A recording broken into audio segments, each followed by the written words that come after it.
Hey everyone, George here and welcome back to the channel. So today we're going to be doing something different. We're going to do a live unboxing of some Manacapuru red shoulder angelfish that I just got in. Now this has been kind of a difficult journey because the first batch that I got in the other day did not arrive in good shape, and I want to say though that the company that sent these to me did do a very good job of getting these turned right around and overnight shipping them to me again. And we just want to take a minute here to unbox them and kind of let you take a look at them. I don't know if you've seen an unboxing before of fish that have been shipped live, but hang in there with me and we'll be right back.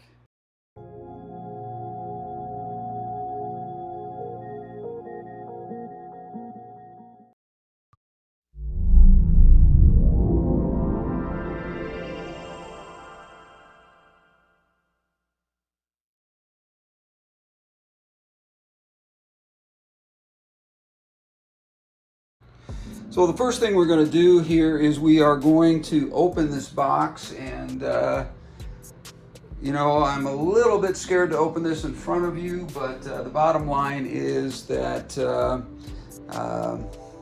it is what it is. So I'm going to open this guy and see how these fish are doing, and we'll go from there.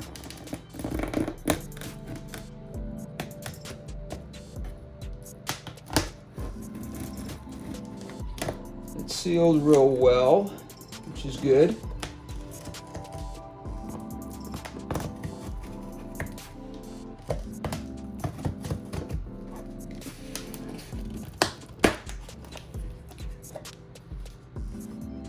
Got 3 sides that we need to open here, so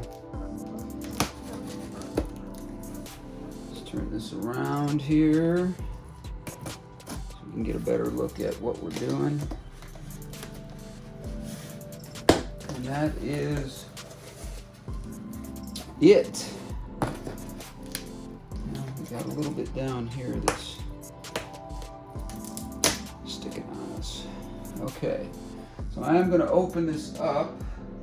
Now this is a this tank here that I'm going to put these in is a new tank, so it is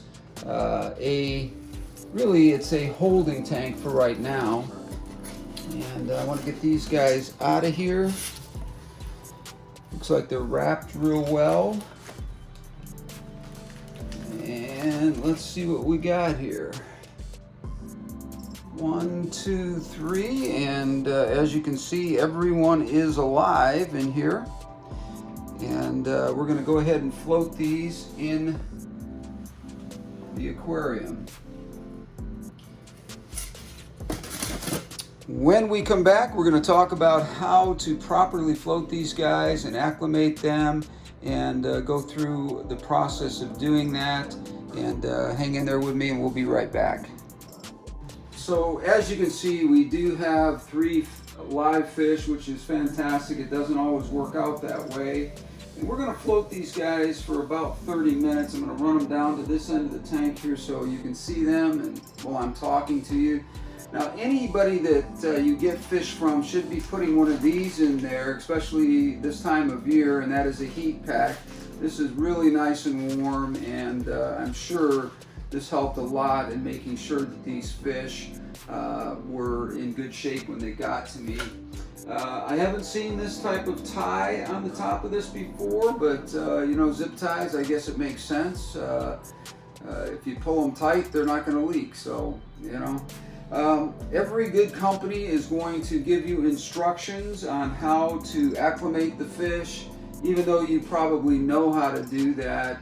A good company doesn't know that you're not somebody that's just a beginner or whatever, and so they're going to give you instructions on how to acclimate your fish. So the first thing we want to talk about is what we're going to do to acclimate them. We're going to leave them sitting here for about 30 minutes, and then we will begin the process of adding water from the tank here into the bag. Now we want to add about a third of the amount of water that's actually in the bag into the bag out of the tank here. In other words, we're going to add probably a cup, I would say, of water after 30 minutes just to get these guys acclimated to the pH so that there's no pH shock or anything like that going on. And we'll come back in 30 minutes and we'll check in and we'll start doing that process of taking this thing off the top here and getting these guys acclimated. After the 30 minutes, like I said, they should be in good shape and we should be able to start adding some water to the bag very slowly. And I'm not one of these people that believes you need to do dripping and all that kind of stuff. I think that's kind of crazy to get into all that. But you do need to take some time and let them acclimate so that there's no shock. pH is one of those things that can get your fish really fast, the differences in pH. I don't know what the pH is in this water in the bag here. Actually, I might take some out and test it just to kind of see what their pH is compared to mine. Now this tank here is running at about 7.8, which is not bad for angelfish. I've seen angels that are, these are tank bred. These are not, these are wilds, but they are tank bred wilds. So we don't know what their pH was in their tanks, but we'll maybe take a little sample of the water in there and see what kind of pH they were running when they came out of the warehouse. When we come back, we'll get these guys out of the bag here, or start the process of getting these guys out of the bag here and start acclimating. So these guys have been floating in here and acclimating temperature-wise for about 35 or 40 minutes now. So it's time to open the bag up and start adding some water from the tank in here. You're going to need a cup here of some size, and you don't have to be 100% accurate on how much water you put in there. You want to put in about a cup of water roughly. It doesn't really matter, like I said, exactly, but that gives them enough water in there to start getting used to the pH that's in your tank. Now, as I said, this is a holding tank. It's a new tank, as everybody knows who watches my channel, but the fish that are in here, there are medications and stuff in this tank, so excuse me, that's perfect. I had always planned on angels going in here and then rotating them out as they get bigger. So that is the plan so far here still. And these are small angels. There's plenty of room in here, and they'll do just fine. So we're going to start doing that process of getting the bag open and getting some water in this thing. Basically, what I like to do is just cut the top right off the bag. And as you can see, that leaves us with the ability to add some water into the bag now. And what I'm going to do basically is I'm going to push this back a little bit further, and I'm going to go ahead and get a little bit of water. I hope you can see that's about a cup right there. And I'm going to start adding that to this bag slowly. You don't want to do too much to shock them.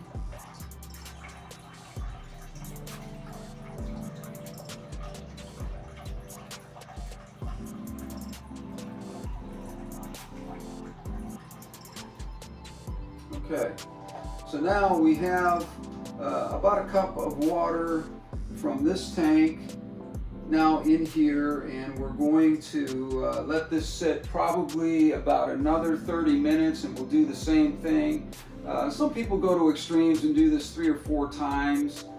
Personally, I do it twice. Then I get a bucket and put a net there so that none of this water, you don't want any of this water to get into your tank. And what we'll do is we will, like I said, we will get a net and a bucket, and we'll dump these guys into it very gently, and then we'll add them to the tank. But we're going to wait about another 30 minutes before we add some more water in here. A little trick, a little hack, if you will, is to take a clip like this, if you have one, so that your bag doesn't accidentally slide down into the tank, and just clip it to the edge there like that. Whoa, that did not work out. That was too small. I'm going to get a larger clip here. But anyways, we'll put this clip on here. When we come back, you'll see that the clip's on there. This is a little bit too small for this glass right here. So when we come back, we'll add the last bit of water to this and let it set another 30 minutes. And I'm not going to make you go through all that process. When we come back, we will be releasing these fish into this tank. And so hang in there with me, and we'll be right back. So, real sorry about some of the glare on here. I apologize. I tried to do everything I could to keep the glare down, but as you can see, the 3 of these red shoulder angelfish are in the tank now, and they've been in here about 8 hours. They're doing real well. They're acclimating real well to everything. Everybody's acting the way that they should, and I'm really pleased with it. Now, one of the things I wanted to talk about is when I release fish, I kind of said something that I didn't mean for angelfish, discus, or any larger fish with fragile fins or anything, tails, whatever on them. I like to reach in the bag and get the fish out after I've dumped most of the water out, and then hand put them in the tank. And the reason for that is because there's a less chance of damaging fins or tails or anything like that and causing an infection of some kind, which can be a real problem down the road. So what I like to do, like I said, is to put these guys in the aquarium by hand and just really basically be very gentle with them, and I think it just is a lot better for the fish. It's a little bit stressful, obviously, to have your hands put around them, but I think net damage and that kind of thing is far more problematic than I do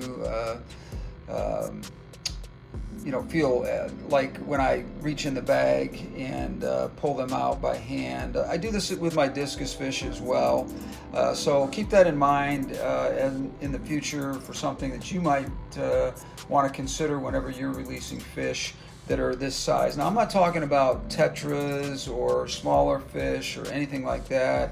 Of course, I would use a net for those, but the larger fish, the more delicate fish, you want to be more careful and just, as I said, use some caution, use your hand. It's a much easier process.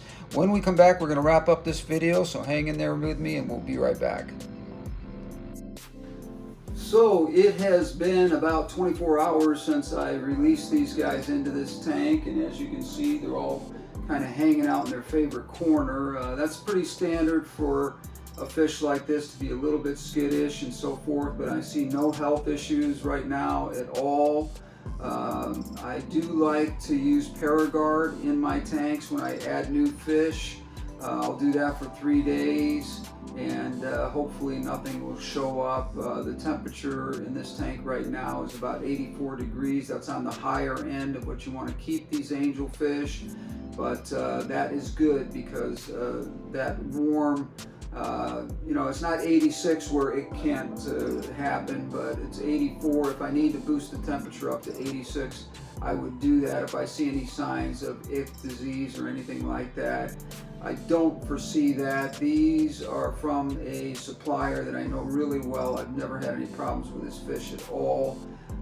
His fish are tank raised, and these guys are no different, so I'm really not worried about them being diseased in any way, shape, or form. Now, I will deworm them probably over the next couple of weeks, and we'll just see how they're eating and all of that. But as you can see, these guys are doing really well.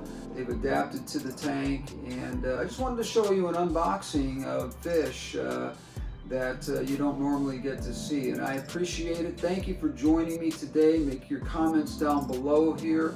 Give me a thumbs up, and please share with your friends, and I really appreciate it. That's how the channel grows. So thank you for joining me, and we will see you on the next one. Until then, we're out of here.